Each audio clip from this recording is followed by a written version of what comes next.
कैसे हो आप लोग? बढ़िया। तो हम लोग क्या पढ़ेंगे बच्चों? लास्ट क्लास में काफ़ी सारी बातें हमने की थी। आज थोड़ा सा पहले 2-4 क्वेश्चंस पे करते हैं, फिर हम लोग प्रिज्म को कंप्लीट करेंगे। प्रिज्म में कुछ अच्छी बातों को देखेंगे। उसके बाद प्रिज्म को हम लोग और भी कि अगर प्रिज्म एंगल बहुत छोटा होगा तो उसके बारे में बात करेंगे, है ना। तो आज हम लोग का टारगेट है कि लाइट की सारी बातें कंप्लीट करके लाइट को खत्म करना है। ठीक है, चलो हम लोग लेक्चर शुरू करते हैं अपना, है ना। और तो मैंने प्रिज्म लिखा है, लेकिन बेटर है कि कुछ क्वेश्चन पहले किया जाए। जैसे कि मैं आप लोगों को क्या बोलता हूँ, मान लो ये ऐसा है ना, और एक लेंस दिया हुआ है ऐसा,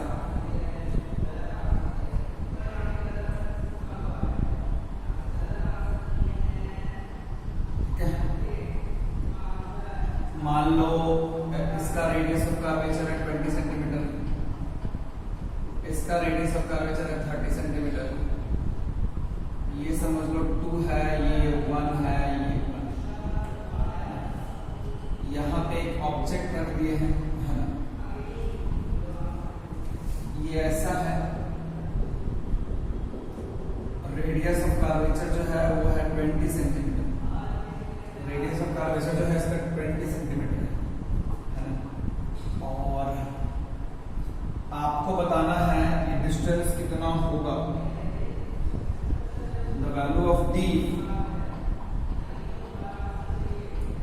so that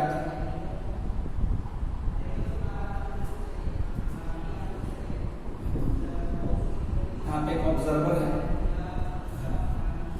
find out the value of d। मान लो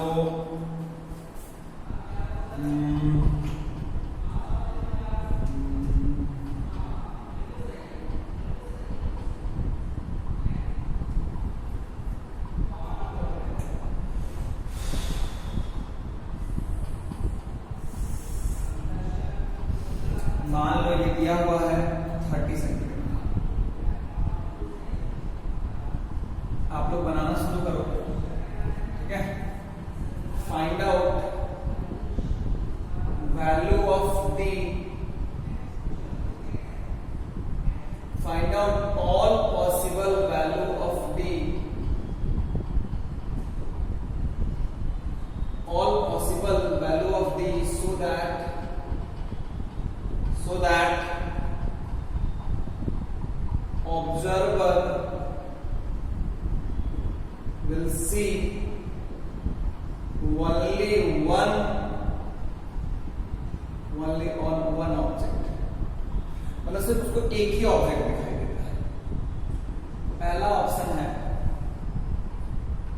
अगर ध्यान से देखोगे तो तुम लोग बनाना शुरू करो, मैं ऑप्शन के बारे में सोचता हूँ।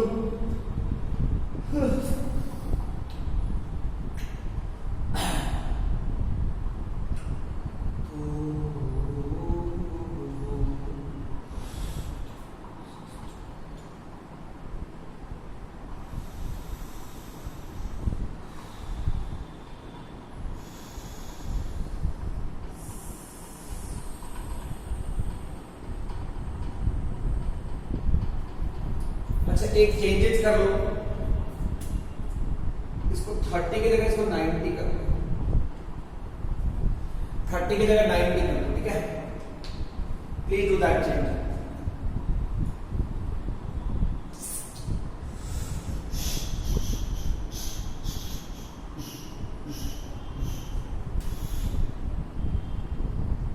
एक है 180 सेंटीमीटर, दूसरा है 200 सेंटीमीटर, तीसरा है A and B बोथ, चौथा है नॉन टच। आपको बताना है A, B, C, D, which of the option is correct. मैंने क्या बोला है, क्वेश्चन है कि मैं D का वैल्यू कितना रखूं जिससे कि ऑब्जेक्ट जो है उसको सिर्फ एक ही ऑब्जेक्ट दिखाई दे। इस ऑब्जर्वर को सिर्फ एक ही ऑब्जेक्ट दिखाई देना चाहिए, इसको 2 ऑब्जेक्ट नहीं दिखाई देना चाहिए। observer should able to see only one image. सबसे पहले तो भाई मुझे इसका फोकल लेंथ निकालना होगा, तो 1/f निकाल लेते हैं। 1/f जो हो जाएगा म्यू ऑफ लेंस 2 - 1/1/620। इसका भी इधर है, इसका भी इधर है। 1/20 - 1/30। दिस विल बी 1 × 3/60 - 2/60 स्क्वायर से मैं डायरेक्ट लिख देता हूं, एक ही बात है। 1 × 1/60, तो 1/f, तो f का वैल्यू हो गया 60। यानी व्हाट कैन आई डू, मैं चाहूं तो इसको मैं रिप्लेस कर सकता हूं। इस पूरे को मैं हटा के मैं इसको सिंपली एक कन्वर्जिंग लेंस से रिप्लेस कर सकता हूं, जहां फोकल लेंथ कितना है 60। अब देखो एक बात समझो, अगर मुझे सिर्फ एक ही ऑब्जेक्ट दिखाई देना चाहिए, इसका मतलब जो रे यहां से गया वो तो यहां दिखेगा, जो रे इधर भी जा रही है वो भी मुझे, जो भी रे इधर जाएगी रिफ्लेक्ट होके वापस आएगी, उसका भी इमेज यहां बनना चाहिए। यानी जो रे इधर गई वो रिफ्लेक्ट होकर के जब आएगी तो इमेज कहां बनाना चाहिए, यही बनाना चाहिए, तभी सिर्फ इसको एक दिखाई देगा। यानी जो इधर से जो रे आएगी, इधर से जो रे लौटेगी वो इमेज यही बनाएगी। तो इधर से जो रे आएगी उसका इमेज इधर बनने का मतलब है कि इसका मतलब, इसका एक क्या मतलब है बच्चा, देखो मेरी बात समझो, मैं तुम्हें एक चीज समझाता हूं कि अगर मान लो, मैं क्या बोल रहा हूं कि अगर मैं ऑब्जेक्ट में कोई चीज u पे रखता हूं, अगर लेंस के सामने अगर मैं कोई चीज x पे रखूं तो उसका इमेज कहां बनता है, अगर y पे बन रहा है। अगर इमेज x पे है, ऑब्जेक्ट x पे है और उसका इमेज अगर y पे बने, तो अगर मैं उस ऑब्जेक्ट को x पे रखूंगा, ऑब्जेक्ट को y पे रखूंगा, तो इमेज कहां पे बनेगा, x दूर बनेगा। ये बात समझ में आनी चाहिए। ये मैंने आपको क्या समझाने की कोशिश की कि अगर इधर से लौटने वाली ऑब्जेक्ट का इमेज यहां बनना है, इसका मतलब क्या है, ध्यान से देखो, ध्यान से देखोगे तो समझ में आएगा। जैसे मान लो, मैंने तुम लोग को समझाया भी था कि सपोज करो कि मान लो ऐसे करना है, इसके लिए मैंने 2 क्राइटेरिया बताया था। एक ये बताया था कि आप जो इमेज बनाओ वो ऐसे बनाओ, मतलब ऐसे बना दो कि इससे जो इमेज बने वो ऐसे बने कि वो कहां बनती हुई लगे। इमेज बनाओ ऐसे कि वो कहां बनती हुई लगे, सेंटर ऑफ कर्वेचर पे। कहां बनती हुई लगे बच्चा, सेंटर ऑफ कर्वेचर पे। अगर ये सेंटर ऑफ कर्वेचर पे बनती हुई लगेगी तो रे अपना पाथ बैकट्रैक कर लेगा। मतलब ये ऑब्जेक्ट है तो ये इमेज बन जाएगा। तो जब इधर से रे आएगी समझ लो, इधर से रे आएगी तो ये ऑब्जेक्ट होगा तो इमेज यही होगी। एक केस मैंने ये बताया था, दूसरा मैंने ये बताया था कि मान लो ये रे यहां चला जाए पोल पे,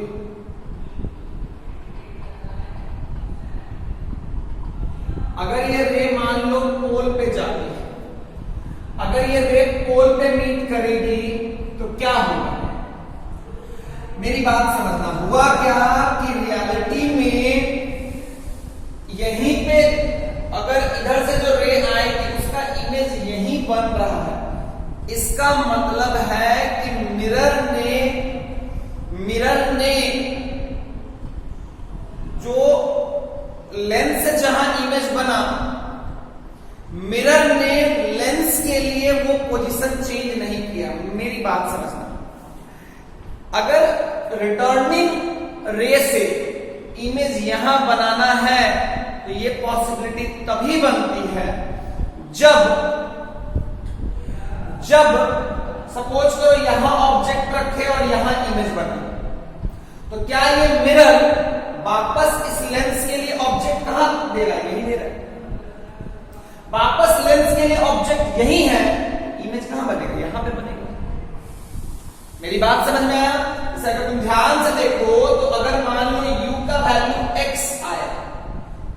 का वैल्यू क्या हो गया बच्चा? y। u का वैल्यू x रखे तो v का वैल्यू क्या आया? y। तो मिरर क्या कर रहा है? मिरर को देखोगे तो इसमें u का वैल्यू क्या कर दिया? Minus of y। तो v कितना आएगा? vx आएगा ही आएगा। आप चाहो तो करके देख सकते हो। u का वैल्यू अगर आप माइनस ऑफ y रखोगे तो v का वैल्यू कितना आएगा? x आएगा ही आएगा। क्यों? आप इसको ऐसे समझ सकते हो 1/y minus of x equal to 1/f। तो अगर मैं 1/v को देखूं तो 1/v, अब अगर तुम ध्यान से देखोगे तो तुम इसको क्या करो, एक काम करो इसको, तो तुम्हारा अगर तुम ध्यान से देखोगे, अगर तुम चाहो तो ये तुम्हारे लिए क्या हो गया? 1/y plus 1/x equal to 1/f। इसके लिए भी क्या होगा? इसके लिए भी तुम अगर ध्यान से देखोगे तो रियलिटी में मैं क्या बोल रहा हूं कि अगर मेरा u माइनस x है तो v मेरा कितना आ रहा है? y आ रहा है। तो वापस अगर ऑब्जेक्ट यहां बनाना है, वापस यहां पे अगर इमेज बनाना है तो मुझे क्या करना पड़ेगा?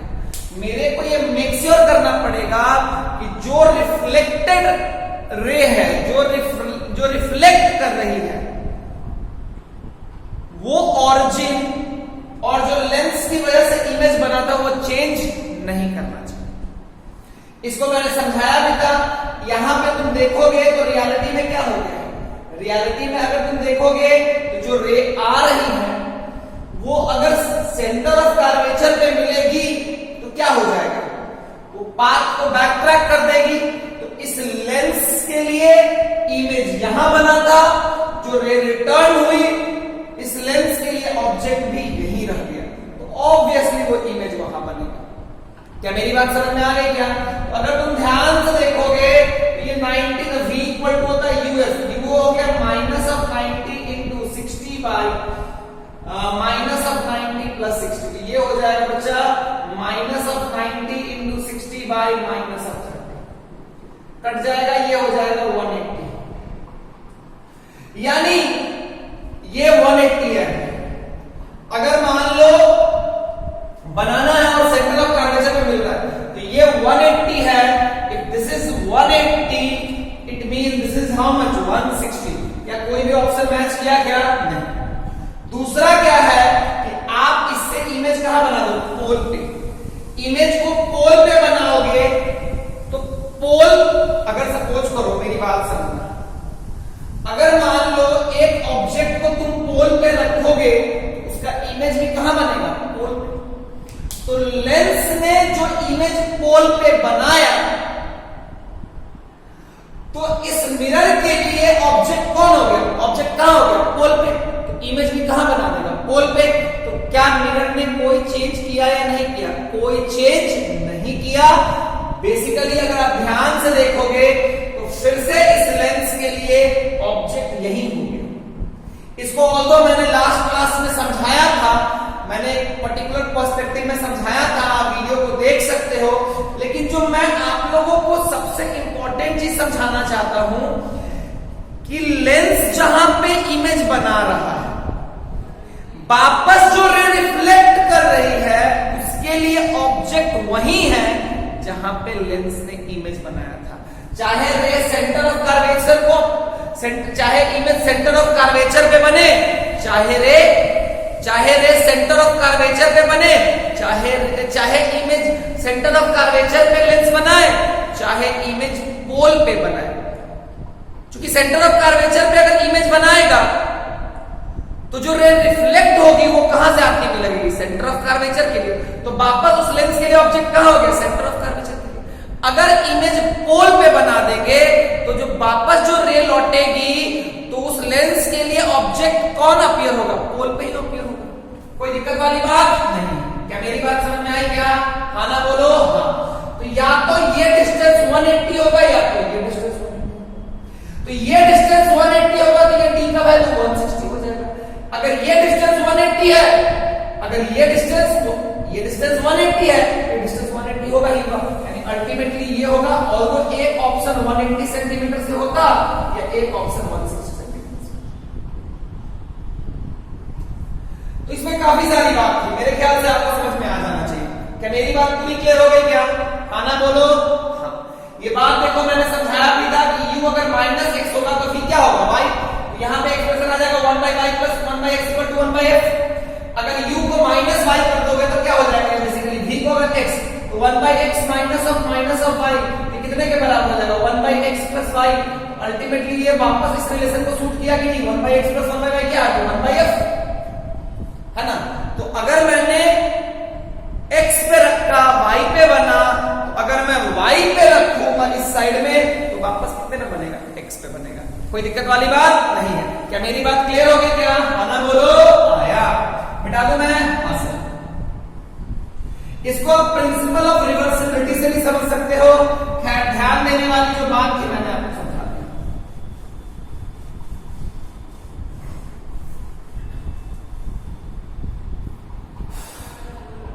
थोड़ा सा प्रिज्म के बारे में बात करते हैं। प्रिज्म पे मैंने ऐसे बहुत सारे क्वेश्चन दिए थे। एक क्वेश्चन आप पहले पढ़ो।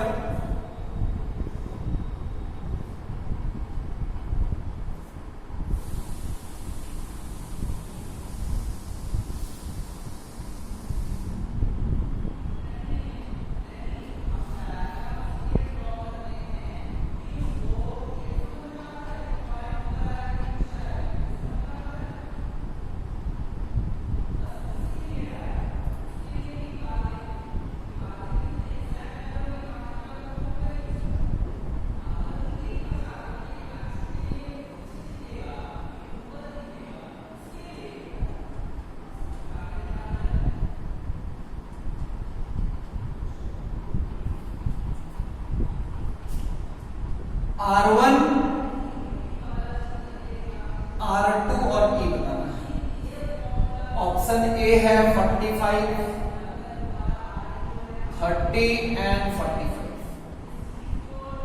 ऑप्शन बी है 30, 45 एंड 60। ऑप्शन बी है 30, 45, 90। ऑप्शन डी है नन ऑफ दीज। प्रिज्म के बारे में बेसिक बात मैंने 10th आईसीएसई वाले लेक्चर में कर दिया है। आई होप कि आपको दिक्कत नहीं होगी। R1, R2 और E से अब आप फैमिलियर होने चाहिए। R1, R2 और E से अब आप फैमिलियर होने चाहिए। कोई दिक्कत नहीं होना चाहिए। क्लियर है ना बच्चों? हाँ सर। आगे बढ़े ना? हाँ सर। ध्यान से देखो तो रियलिटी में ये रे ऐसे जाती है ना। अगर ये रे ऐसे जाती तो डाइवर्ट करेगी, नॉर्मल की तरफ आएगी, नॉर्मल की तरफ आएगी तो ये ऐसे चला जाएगा। ऐसे चला जाएगा ना? ऐसे चला जाएगा तो ये कितना हो जाएगा बच्चा? 30 डिग्री। करके देख सकते हो। 1 into sine of 45 degree equal to √2 into sine of R1। इसी वैल्यू को R1 बोलते हैं। Sine of R1 equal to what? 1/√2 into 1/√2। कितना हो जाएगा बच्चा? 1/2। ये हो जाएगा साइन ऑफ R1 जो है वो हो जाएगा 1/2। R1 हो गया 30। अब अगर ध्यान से देखोगे तो ये 30 है तो ये विल बी हाउ मच? ये 30 है। और अगर तुम ध्यान से देखोगे तो ये ऐसे आएगा। तुम्हें ये पता है कि R1 plus R2 equals to A होता है।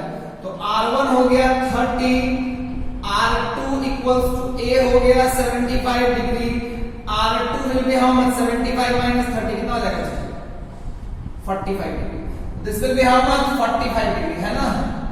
अब अगर ध्यान से देखोगे तो ये ऐसे जाता, ये रेयर टू डेंसर, ये ऐसे चला, ये रेयर टू डेंसर, है ना। ये ध्यान से देखोगे निकालोगे तो ये वैल्यू E हो जाएगा, ये वैल्यू E हो जाएगा तो ये हो जाएगा 1√2 into sine of 45 degree equal to E into sine, sorry 1 into sine of E। Sine of E is equal to how much? √2 into 1/√2। Cut गया ना? E equal to 90। E equal to how much? 90। क्या मेरी बात समझ में आई क्या? हाँ sir. तो which of the option is correct? है ना। तो ये क्वेश्चन आपका बेसिक क्वेश्चन होता है। यूजुअली 10 तक के स्टैंडर्ड में यही वाले केसेस होते हैं, बट आओ कुछ अच्छे केसेस को देखिए, है ना, आओ कुछ खूबसूरत केसेस को देखिए।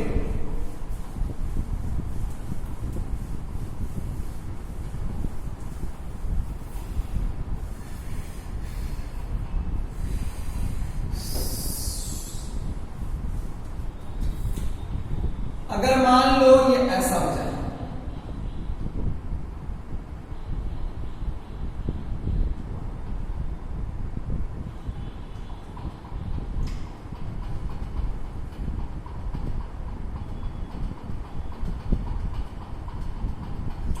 ये 15 डिग्री है, कितना अच्छा 15 डिग्री।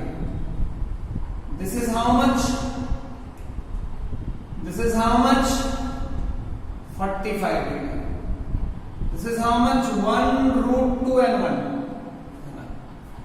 आपको बताना है delta equal to I plus E minus E। Will this formula be valid? Will this formula be valid? Option A yes, option B no। Option A yes, option B no, है ना।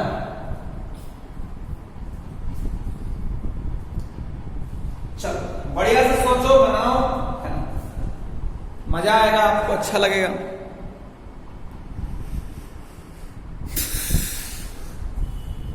ध्यान से देखो तो ये ऐसे जाता, ये ऐसे जाता, लेकिन ये ऐसे गया नहीं, ये क्या हो गया, थोड़ा बेंड हो गया। This will be how much 30 degree. मैंने ऐसा जानबूझ के बनाया है क्योंकि ऑलरेडी मुझे सॉल्यूशन पता है, आप लोगों ने भी बनाया होगा। This is how much 30 degree. अब अगर तुम ध्यान से देखोगे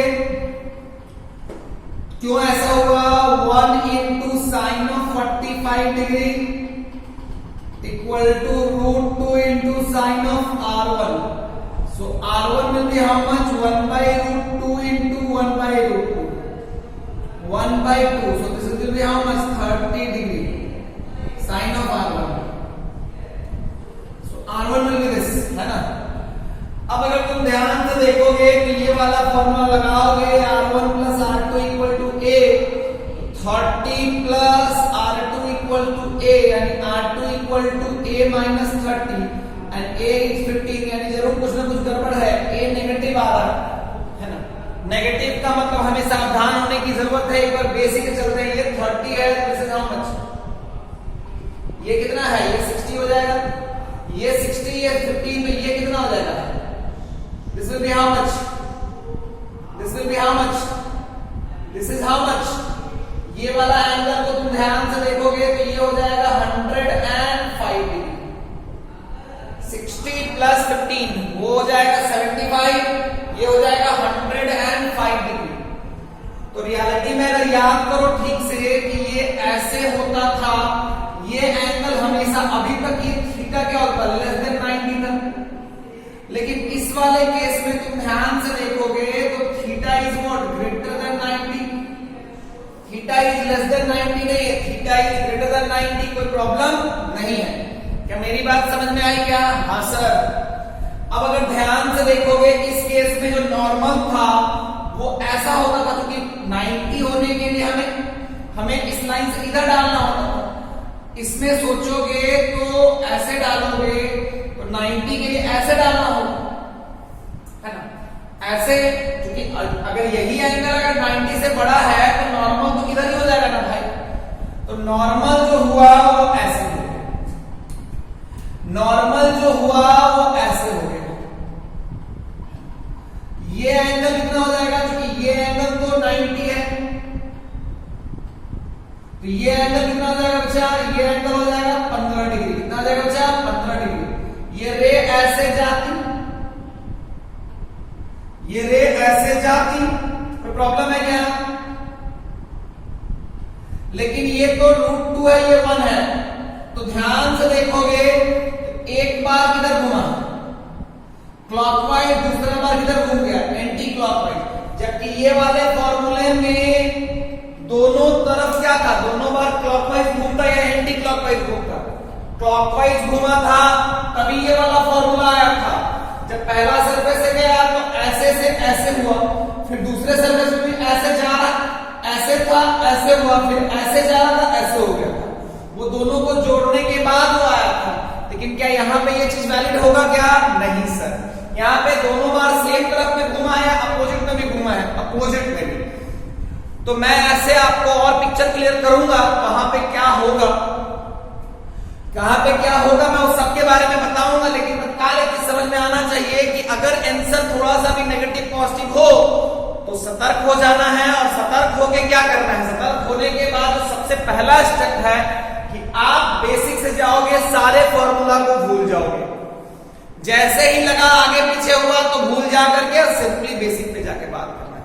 क्या मेरी बात क्लियर है क्या? हाँ, ध्यान से देखो, यहाँ पे ये जो चीज था, ये ए जो था, ए वॉज स्मॉल, ये प्रॉब्लम अराइज हुआ था, ए was small, A was small. Clear है क्या? कोई दिक्कत वाली बात नहीं है, मिटा दूं मैं?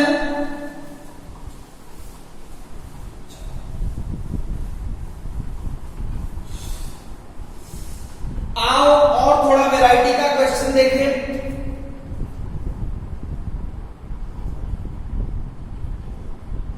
ये एंगल जो है ये 150 डिग्री है, ये 150 है और ये 15 है और ये भी 15 है।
ठीक है, ऐसा 60 डिग्री।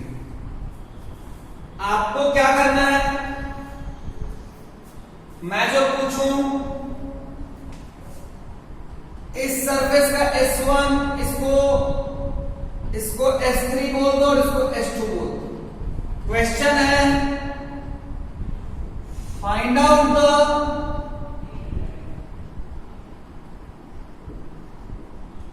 incidence angle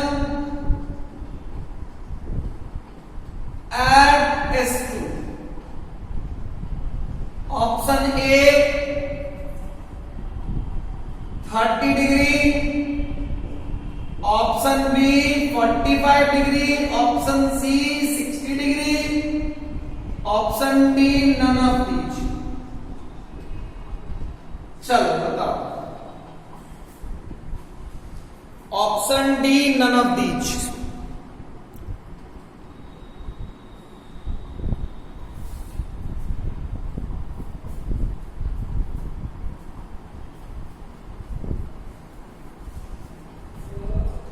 चलो वीडियो को पॉज कर लो, अच्छे से बनाओ, फिर हम बताएंगे। तो देखो, मुझे विश्वास है कि आप लोगों ने नहीं बनाया होगा, तो मेरा विश्वास को मत तोड़ो, एक बार वीडियो को दोबारा पॉज करो और फिर से बना लो। ध्यान से देखो तो ये ऐसे जा रहा था,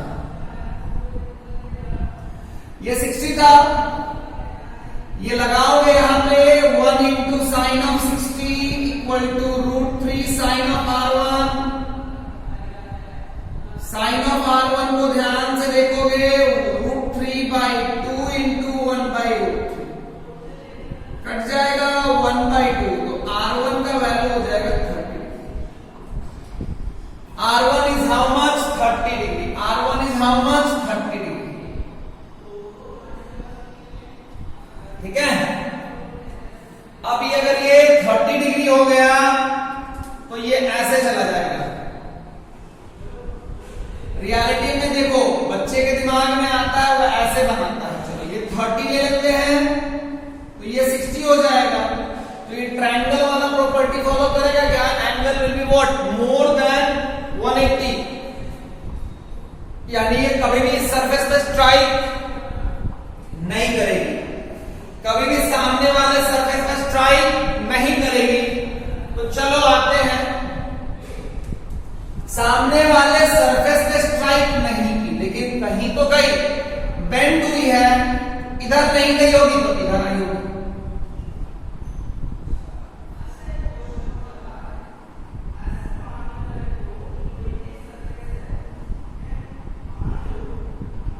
है ना?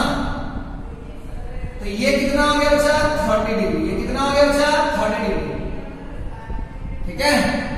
तो रियलिटी में वो उस पे ना जाके किधर आई है? इस पे। देखो ट्रायंगल वैलिड है 50, ये कितना है? 90 है, ये 30 है, तो ये कितना हो जाएगा? 90 30 120 और 15 ये कितना हो जाएगा? 45 डिग्री। 45 डिग्री होगा ना बच्चों? हाँ सर। 45 डिग्री अगर होगा तो क्या होगा? अगर ये 45 है तो ये भी कितना हो गया बच्चा? 45 degree. If this is 45 this will also be what? 45। तो चलो मान लेते हैं ये इधर गया, इधर जाएगा तो √3 into sine of 45 equal to 1 into sine of जो भी मान लो, है ना? ये तो डाइवर्ज करेगा, ये इस लाइन पे जा रही थी तो मान लो साइन ऑफ R2 ले लेते हैं, मान लो। तो ध्यान से देखो ये साइन ऑफ R, मान लो R बना, तो ये √3 into 1/√2 equal to sine of R। Sine of R हो गया √3/√2। √3/√2 इज इट लेस देन 1 और ग्रेटर देन 1 और इक्वल टू 1? दिखाई दे रहा है इट इज ग्रेटर देन 1। ये होने का मतलब है there is a TIR, there is a TIR, there is a TIR, कोई प्रॉब्लम नहीं है। क्लियर है क्या? कोई प्रॉब्लम नहीं है। तो TIR होगा तो ये 45, तो ये भी 45, तो ये भी 45, ये 45 या 15 में कितना हो जाएगा? 120 डिग्री, है ना? तो अगर 120 डिग्री होगा तो नॉर्मल तो ऐसा ही होगा ना बच्चों? नॉर्मल तो इसी लाइन पे होगा ना? ये 90 हो जाएगा तो ये कितना हो जाएगा? 30। अगर 30 होगा तो इंसिडेंस एंगल क्या हो गया? 30। ध्यान से देखो ये इस पे जाता, गया या नहीं गया? नहीं गया। ये नॉर्मल कितना पाएगा? नॉर्मल से नॉर्मल से पाएगा, ये ऐसे होके निकल जाएगा। ये एंगल निकालोगे, चाहो तो निकाल सकते हो, √3 into sine of 30 equal to 1 into sine of E। Sine of E is equal to how much? √3 into 1/2, √3/2। E will be how much? 60. तो this angle will be 60 degree. मन के साथ दिमाग, दिल सब कुछ यूज करोगे तभी जाके ये बनेगा। और असीम पेशेंस होना चाहिए। असीम पेशेंस मतलब जबरदस्त तरीके का, जिसमें पेशेंस होगा, जो हर चीज को ऑब्जर्व करेगा वही इस क्वेश्चन को बना। डेविएशन वगैरह पूछ ले तो जिंदगी का आनंद आ जाएगा। चलो बता ही दो डेविएशन। देखें कितने बच्चे सही निकाल पाते हैं। Find out deviation, find out total deviation. या चलो मैं एक चीज तुमसे पूछूं, है ना? मान लो मैं तुमसे पूछूं, ऐसे पूछूं, तुम लोग तो अच्छे बच्चों में से आते हो, थोड़ा अच्छा से पूछो, है ना? आपको ये एंगल बताना है,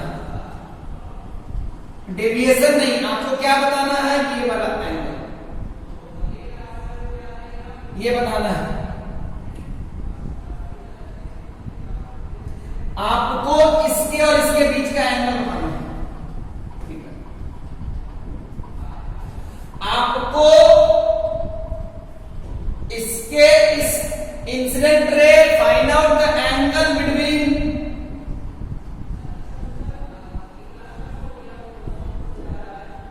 इंसिडेंट रे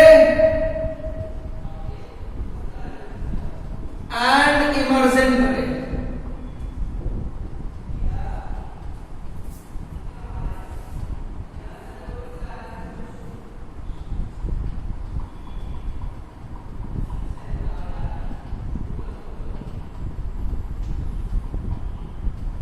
ये डायग्राम हो सकता है कि सही ना हो, या चलो छोड़ो, ये ना बता के मैं सिंपली यही बताऊं, तो बेकार। Find out the total deviation, find out the total deviation, find out the total deviation. Option A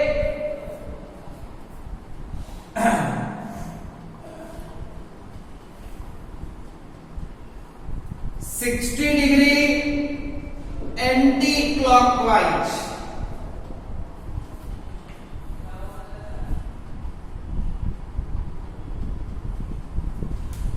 option B 30 degree clockwise, option C 30 degree anti clockwise, option D 60 degree clockwise, option E none of these. ढंग से सोच के, मन, दिल, मस्तिष्क सबको होशो हवास में रख के आप क्वेश्चन सॉल्व करें। जिंदगी आगे नहीं बोलूंगा, बहुत बोल लिया। आओ बच्चों, चले हम नन्हे नन्हे कदमों के साथ उधर जिधर जाने के बाद कुछ मुक्ति मिले हमें। ये 60 था तो ये भी 60 होगा, होगा ना? बिल्कुल सर। ध्यान से देखो, ये 30 है तो ये भी 30 हो गया। 60 था, ये 30 हो गया, तो ये 30 डिग्री क्लॉकवाइज घूम गया भाई। यहां पे ध्यान से देखो, ये ऐसे जा रहा था, ये ऐसे चला गया, ये 90 डिग्री हो जाएगा। ये 45 में 45 में 90 डिग्री, ये एंटी क्लॉकवाइज हो गया, हो गया ना? हाँ सर। ये ऐसे जा रहा था, ये ऐसे जा रहा था, ये ऐसे चला गया, ये हो जाएगा कितना? ये 30 है, ये भी 30 है, ये 30 तो ये भी 30, ये पूरा 60 तो ये भी 30, ये 30 क्लॉकवाइज, तो यहां 30 क्लॉकवाइज, वहां 30 क्लॉकवाइज, टोटल हो गया 60 क्लॉकवाइज प्लस 90 एंटी क्लॉकवाइज, यानी अल्टीमेटली 30 एंटी क्लॉकवाइज। कोई है क्या? बिल्कुल है सर। डायग्राम जो था वो सही नहीं था, उसका रीजन था, क्योंकि देखो डेविएशन जो होता है वो बेसिकली इसके और उसके बीच है ना। इसके और उसके बीच का होने का मतलब है कि रियलिटी में अगर ये रे इंसिडेंट की और 30 डिग्री एंटी क्लॉकवाइज का डेविएशन है, यानी ये ऐसे है, जो भी है, ठीक है, और जो रे रिफ्रैक्ट की, जो रे फाइनली इमर्जेंट की, वो ऐसा है। चलो इस पे भी एक क्वेश्चन बनाते हैं। क्या मैं मिटा दूं? क्या मैं मिटा दूं? हाँ बच्चों, मिटा ही देता हूं। आगे आता हूं, देखो मैं इंसिडेंट रे को ब्लैक से और इमर्जेंट को ब्लू से बनाऊंगा। आपको बताना है which one is correctly representing, which one is correctly representing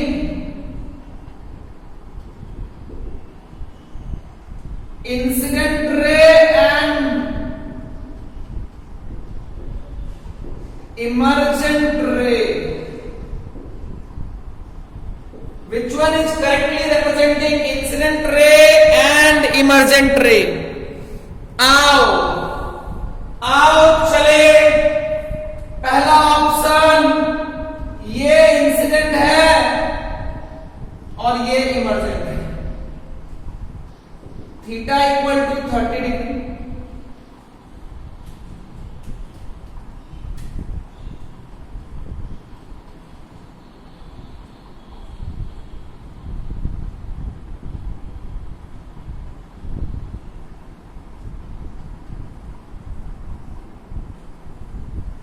ऐसा है। ऑप्शन बी ये इंसिडेंट रे है, ठीक है।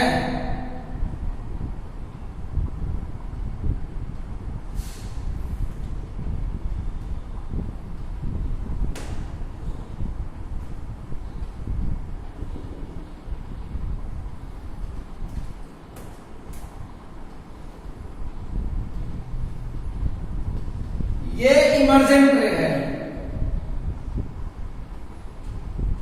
ये 30 डिग्री। सी है, ये है,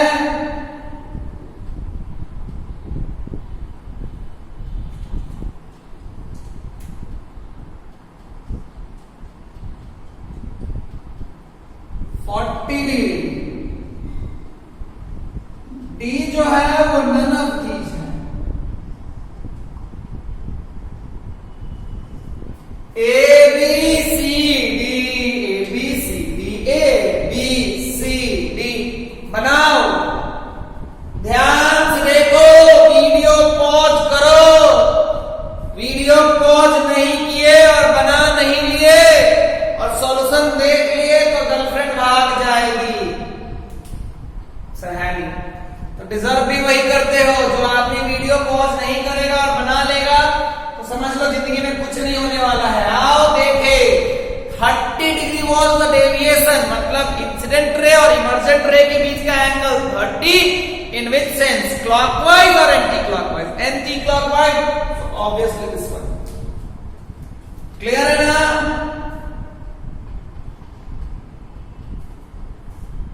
ये तुम्हारा बी था, ये ए था, ये सी था। थोड़ा सा ध्यान देना, बी सी डी।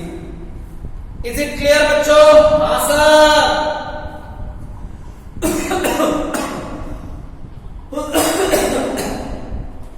यानी ध्यान से देखो, ये प्रिज्म एंगल है, ये कैसा प्रिज्म है? मोटा प्रिज्म।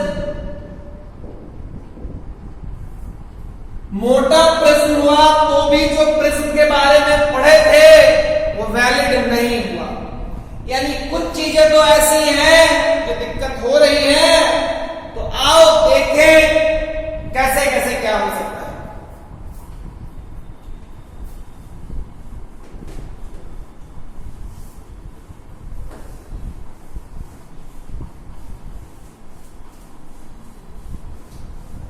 यानी पतला प्रिज्म और मोटा प्रिज्म दोनों में तुम्हें क्या रहना है? सावधान। आओ बच्चों तुम्हें दिखाएं झांकी हिंदुस्तान की, इस मिट्टी से तिलक करो, ये धरती है बलिदान की, वंदे मातरम। ये ए है, ये सी है, समझ में आया होगा? ये प्रिज्म एंगल है, ये प्रिज्म एंगल है। और ये क्या है बच्चा? ये है क्रिटिकल एंगल। ओके, क्वेश्चन है कि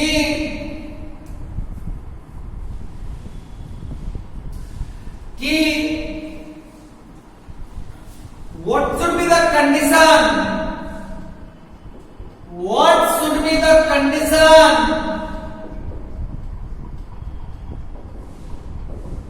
for which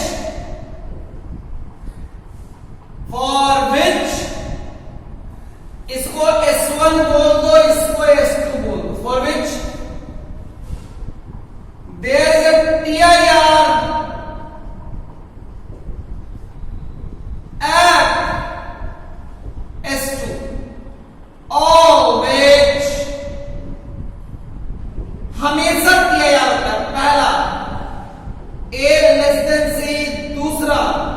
A greater than C तीसरा, A greater than two C चौथा, A less than two C पांचवा, none of these, none of these, none of these.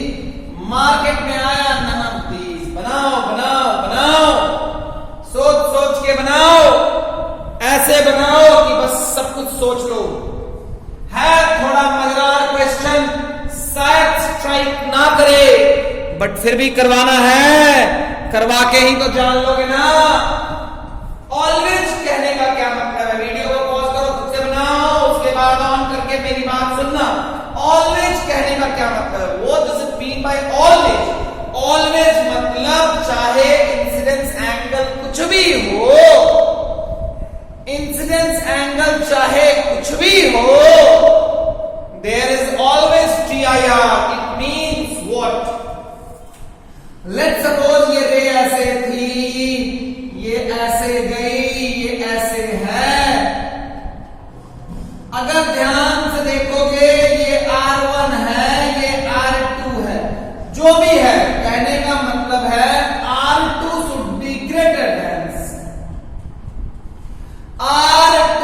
I जो होता है वो 0 से 90 होता है। R2 should always be greater than C। और तो यहां इक्वलिटी नहीं डालते हैं क्योंकि वो बिल्कुल ऐसा है। R2 should always be greater than C। अगर R2 का वैल्यू C से बड़ा हो जाएगा तो यहां पे होगा TIR। अब अगर समझोगे तो अगर मुझे हमेशा इंश्योर करना है तो R2 minimum should be greater than C। R2 का जो सबसे मिनिमम वैल्यू होगा वो भी C से क्या होगा? बड़ा। You know one thing, R1 plus R2 equals to A, R2 equal to A minus R1। So I can write A minus R1 minimum is greater than C। अब ये minimum कब होगा? ये तो एक कांस्टेंट है R1, तो R1 इसका A minus R1 minimum, this implies R1 maximum.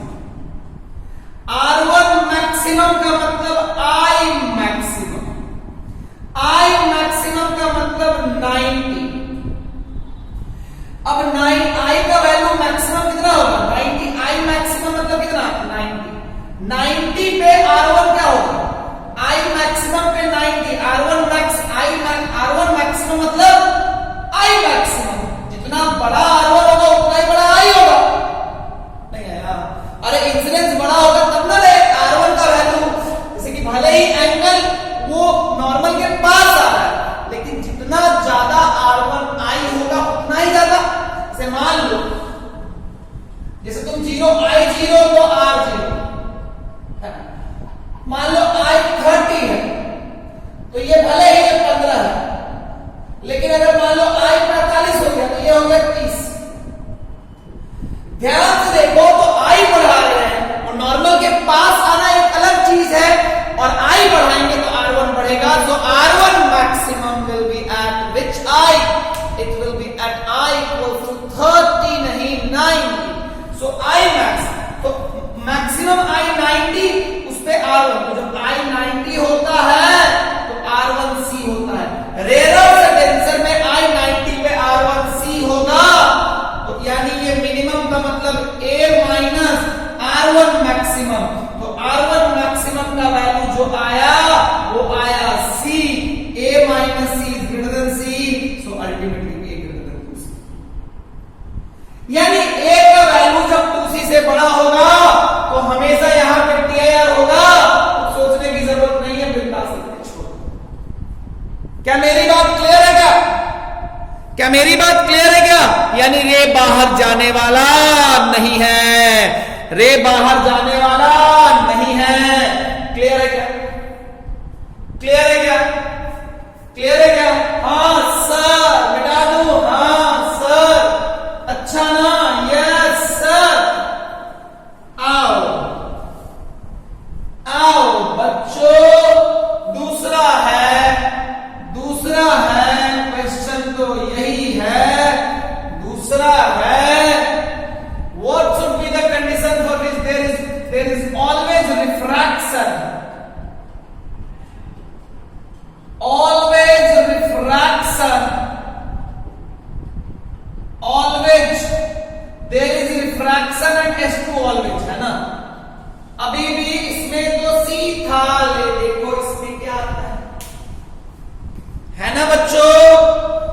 ना बच्चों? कोई ज्यादा दिक्कत नहीं है। आओ आओ आओ, वीडियो पॉज करो, ध्यान से देखो। देखो ए जब 2c से बड़ा होगा, चाहे इंसिडेंस एंगल कुछ भी लेना, हमेशा TIR हो जाएगा। निश्चित रहना इस चीज के लिए, कोई दिक्कत वाली बात नहीं है। आया नहीं आया? आया। आगे बढ़ते हैं, आगे बढ़ते हैं। अगर TIR, अगर रिफ्रैक्शन चाहिए, इसका मतलब R2 should be less than C। R2 का वैल्यू C से छोटा होना चाहिए। R2 should be less than equal to C, यानी R2 का मैक्सिमम जो होगा वो C से छोटा होगा। R2 का मैक्सिमम मतलब A माइनस R1।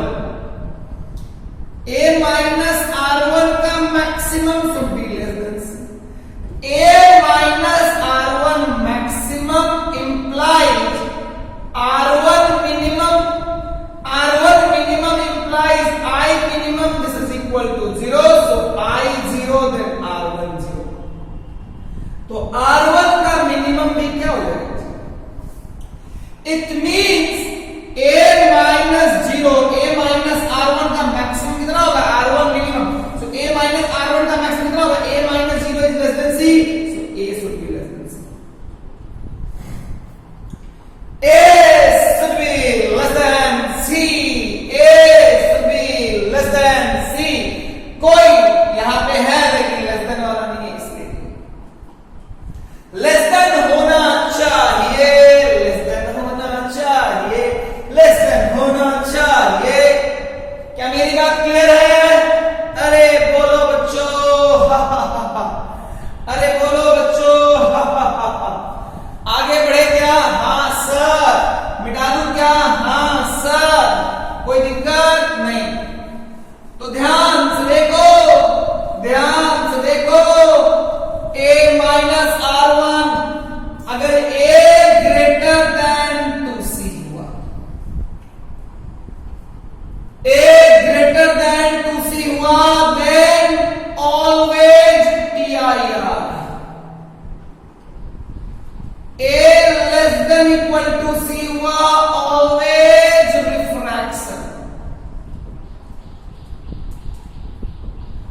अब मेरे लिए बच क्या आता है? A का वैल्यू C से बड़ा, 2C से छोटा। A का वैल्यू C से बड़ा और 2C से छोटा, यही ना? यानी हमको इस वाले केस को एनालाइज कर लेना है। A का वैल्यू C से बड़ा, 2C से छोटा। क्या मेरी बात क्लियर होगी बच्चों? हाँ सर। ढंग से मेरी बात समझ में आई? हाँ सर। आगे बढ़े? हाँ सर। आओ देखें इसमें क्या क्या होता है। देखने चलते हैं, हम भी चले तुम भी चले, चलते रहो सिपाहियों। ये A है, देखते हैं क्या होता है। हमारा ये वाला केस के लिए हम इसको डील कर रहे हैं। ध्यान से देखो, अगर मान लो I 0 हो जाए, I 0 हो जाए,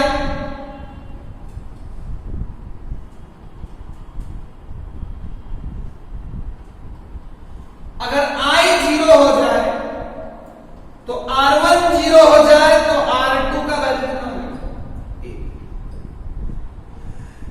R2 का वैल्यू कितना हो जाएगा? 1। कोई दिक्कत नहीं है, कोई दिक्कत नहीं है। कोई प्रॉब्लम है क्या? नहीं sir. I 0, R1 0,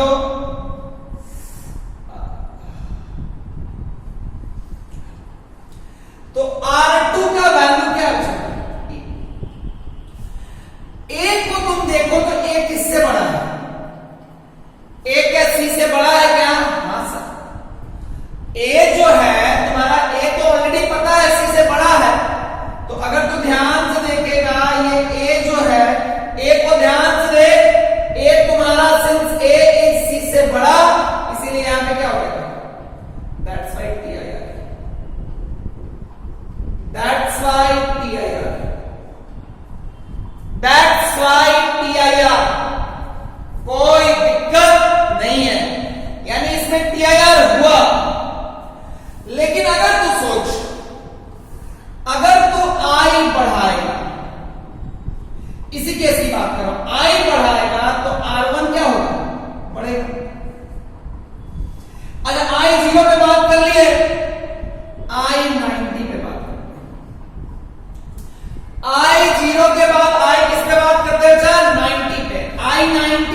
a minus C is greater than C, यानी क्या हो जाएगा?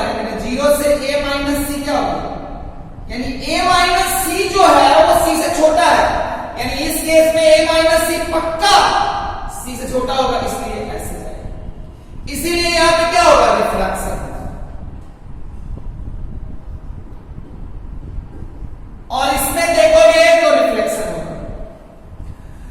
तो अगर तो ध्यान से देखें तो जब a का वैल्यू c से बड़ा 2c से छोटा के बीच में है तो 0 पे देखे तो TIR मिला, और 0 पे देखे तो TIR मिला, और 2c पे देखे तो क्या मिला? 2c पे देखने पे क्या मिला? सॉरी, जब 90 पे डाले तो क्या मिला? रिफ्रैक्शन मिला। इसका मतलब इसमें क्या होगा? Both TIR and refraction.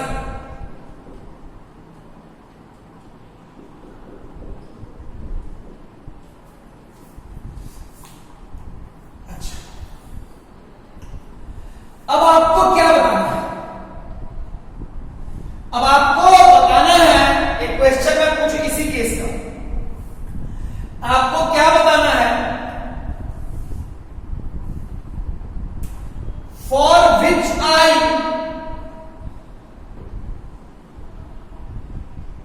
for till which eye there will be TIR?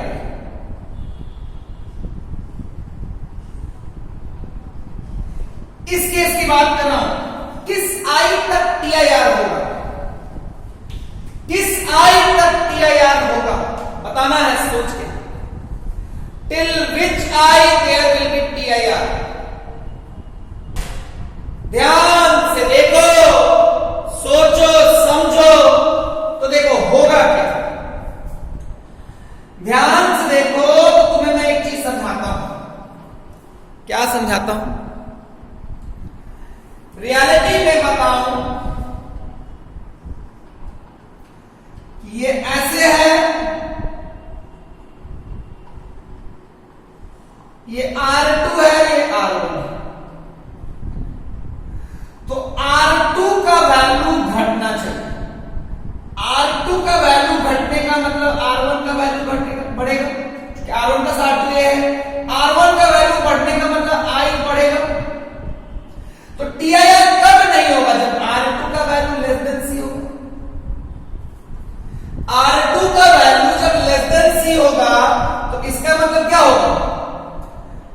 R2 का वैल्यू लेस देन C होना चाहिए या less than equal to C होना चाहिए। इनिशियली R2 I0 पे R2 कितना है? A है। For refraction R2 is less than equal to C। R2 शुरू कहां से हुआ था? R2 को देखोगे तो R2 A था। I इक्वल टू 0 पे R2 कितना है? A। तो R2 का वैल्यू कितना करना है? Less than equal to C। R2 का वैल्यू घटाना है। R2 का वैल्यू जब C हो जाएगा तो रिफ्रैक्शन शुरू हो जाएगा। R2 का वैल्यू C मतलब R1 कितना हो गया? A minus C। तो I निकलेगा, नहीं निकलेगा? यानी जिस I जब बढ़ाओगे R1 बढ़ेगा, R2 घटेगा। R2 का इनिशियल है A, I0 पे R2 है A is greater than C। A is greater than C मतलब उस केस में incidence angle is greater than C, TIR। अब R2 घटा, R1 बढ़ा, I बढ़ा, R1 बढ़ा, R2 घटा। R2 C होने पे R1 हुआ A माइनस C, यानी जिस I पे R1 A माइनस C हो जाएगा वही मेरा क्या होगा? वहीं से TIR शुरू होगा। चाहो तो लिख सकते हो 1 mu of surrounding into sin of I equal to mu of prism into sin of A minus C। तो sin of I is equal to what? Mu of prism by mu of surrounding into sin of A minus C। This implies I equal to what? Sin inverse mu of prism by mu of surrounding into sin of A minus C। क्या मेरी बात समझ में आई क्या? आया sir, मजा आया क्या? हाँ सर। तो देखो, अगर ध्यान से देखोगे इस केस में, तो आई का वैल्यू 0 से लेकर के कहां तक? 0 से लेकर के इसको आई नॉट बोलो। 0 से लेके आई नॉट तक क्या होगा? टी आई आर, है ना? 0 से लेके आई नॉट तक टी आई आर, और आई नॉट से लेकर के 90 तक रिफ्रैक्शन। आई नॉट क्या है? Sine inverse mu S by mu P by mu S sine of A minus. क्या मेरी बात क्लियर हो गई क्या? हाँ ना बोलो। आया सर। क्लियर हुआ क्या? हाँ सर। तो पूरी प्रिज्म की बात समझ में आ गई ना बच्चों? पूरी प्रिज्म की बात समझ में आ गई ना बच्चों? हाँ सर। तो A greater than 2C always T I R, A less than C less than equal to C always refraction, A C से 2C देन 0 से I not T I R, I not से 90 refraction, which and I naught is how much? Sin inverse mu p by mu s into sin of a minus। ये clear है क्या? हाँ sir. आओ थोड़ी सी बात और कर ले थिन प्रिज्म के बारे में। डेविएशन यूज होता है कभी कभी, बात कर लेते हैं थिन प्रिज्म के बारे में। थिन प्रिज्म, थिन प्रिज्म मतलब ए जो है वो बहुत छोटा है। थिन प्रिज्म में ए इज वेरी वेरी स्मॉल, ए बहुत छोटा है। दो मतलब ए का वैल्यू आप मान लो, पूछोगे ही आपसे 0 से 5 के। तो इसमें अगर आई का बड़ा वैल्यू डालोगे तो वो R1 plus R2 equal to A होगा। ध्यान से देखो, तो अगर सपोज करो ये हो रहा है, अगर इसमें ये हो रहा है, ये I है, ये R1 है, ये R2 है, ये E है, अगर इसमें ये हो रहा है, अगर A वेरी वेरी स्मॉल है और अगर इसमें ये हो रहा है, इसका मतलब क्या है? I is small, I is very very small। अगर चूंकि अगर I का बड़ा वैल्यू लोगे, याद है ना वो ग्रेडियंट ऐसे करेगा, सेकंड टाइम ऊपर कर जाएगा, ऊपर कर जाएगा। मैंने करवाया था ना, तो मुझे इसके लिए I को क्या रखना पड़ेगा? बहुत छोटा। I is very very small, this implies R1 is very very small, this implies